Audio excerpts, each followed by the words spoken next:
शादी और पैसा, जब भी ये दो बातें साथ आती है ना, तो दिमाग में सबसे पहले क्या आता है? दहेज, है ना, कि दुल्हन का परिवार दूल्हे के परिवार को तोहफे या पैसे देगा।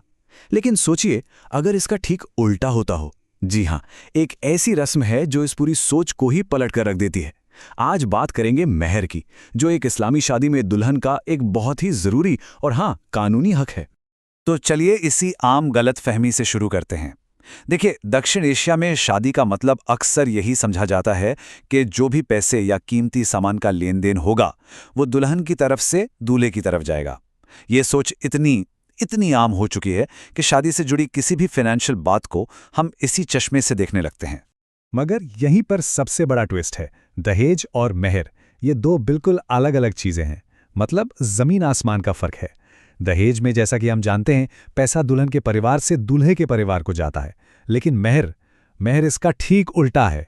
ये वो पेमेंट है जो दूल्हा देता है, और वो भी सीधे दुल्हन को। तो सबसे बड़ी बात क्या हुई? पैसा दुल्हन को मिलता है, दुल्हन से नहीं। तो फिर चलिए इसे और करीब से समझते हैं।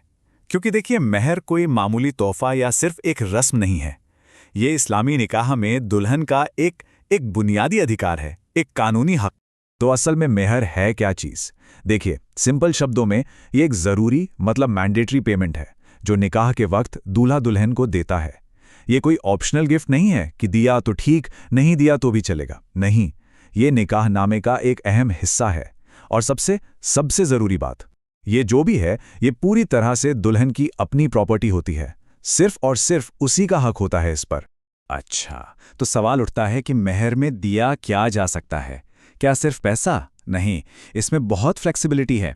ये कैश हो सकता है, सोना चांदी या कोई और जेवर हो सकता है, कोई प्रॉपर्टी हो सकती है, यहाँ तक कि पति की महीने की सैलरी का एक हिस्सा भी हो सकता है। असल में ये कुछ भी हो सकता है, बस शर्त यह है कि दुल्हन उसे मांगे और दूल्हा उस पर राजी हो जाए। इससे ये एक बहुत ही पर्सनल अग्रीमेंट बन जाता है। ठीक है, तो अब ये तो समझ आ गया कि मेहर क्या है और इसमें क्या क्या हो सकता है। पर अगला सवाल है, इसे तय कैसे करते हैं? क्या इसका कोई प्रोसेस है?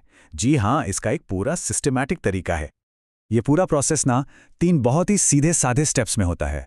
स्टेप 1, निकाह पर साइन होने से पहले ही सब कुछ तय कर लिया जाता है। कितना मेहर होगा, किस रूप में होगा, सब कुछ। स्टेप 2, और ये सबसे जरूरी है, दुल्हन की राजामंदी। निकाह की गाड़ी तभी आगे बढ़ेगी जब दुल्हन प्रस्तावित मेहर से पूरी तरह खुश और सहमत हो। और आखिर में स्टेप 3, इस पूरे एग्रीमेंट को बाकायदा निकाहनामे में दर्ज किया जाता है। इससे ये एक पक्का लीगल डॉक्यूमेंट बन जाता है। अब देखिए, मेहर सिर्फ एक वादा नहीं है कि कह दिया और हो गया। नहीं, इस्लामी कानून में इस हक को प्रोटेक्ट करने के लिए, इसे सुरक्षित रखने के लिए बहुत मजबूत गारंटी भी दी गई हैं।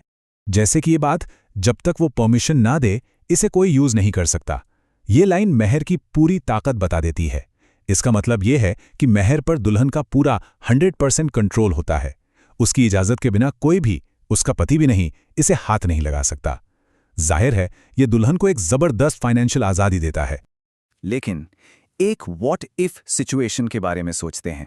मान लीजिए मेहर शादी के बाद दिया जाना था और भगवान न करे उसे चुकाने से पहले ही पति की मौत हो जाए, तो फिर क्या होगा?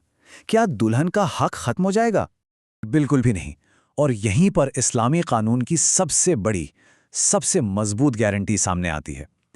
अगर ऐसा कुछ होता है तो पति की पूरी जायदाद में से सबसे पहला कर्ज जो चुकाया जाएगा वो होगा दुल्हन का मेहर।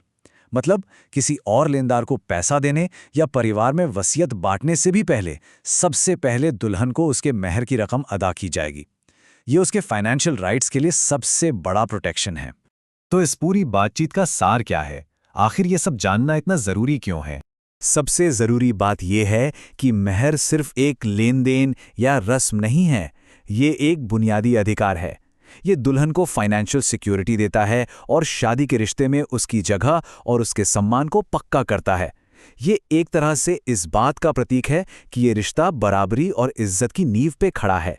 यह हमें सोचने पर मजबूर करता है ना, कि शादी ब्याह से जुड़ी और कौन कौन सी ऐसी परंपराएं या रस्में हैं जिन्हें हम अक्सर गलत समझ लेते हैं या उनका मतलब कुछ और ही निकाल लेते हैं। इस पर सोचिएगा जरूर।